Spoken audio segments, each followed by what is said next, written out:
महिन्यापासून मी या गावामध्ये नोकरी करीत असताना लोकांच्या चर्चेतून विषय ऐकतोय की इमारत बांधणं सोपं आहे, परंतु मुलं घडवणं आणि ती पुढे टिकवणं हे फार जिकिरीचं कार्य असतं. परंतु ज्यांनी या गोष्टीची पायाभरणी केली, सुरुवात केली, अशी आपले कावडे सर यांच्या मनामध्ये आणि ध्येयामध्ये एकच हेतू असतो की जी गोष्ट शक्य नाही ती अशक्य गोष्ट शक्य करून दाखवणं, हे त्यांचं ब्रीदवाक्य म्हणायला तर काय वावगं ठरणार नाही.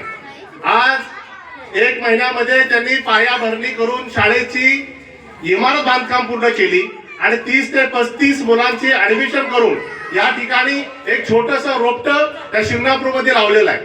मी जैन सरांना एक विनंती करीन की रोपटं लावून तुमच्या हातात दिलेलं आहे, तर या रोपट्याचं वटवृक्ष करण्याकरता तुमच्या सोबत असणारे सर्व टीम, शिक्षक वृंद, शिक्षक असतील, शिक्षकेतर असतील, तर यांची आता इथून पुढे महत्वाची जबाबदारी सुरू आहे.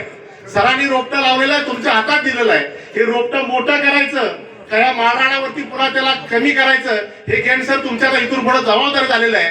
तर शंभू महादेव चरणी मी तुम्हाला एवढी प्रार्थना करीन की पुढच्या वर्षी या रोपट्याचं मोठ्या स्वरूपात रूपांतर आम्हाला या ठिकाणी आल्यानंतर दिसलं पाहिजे.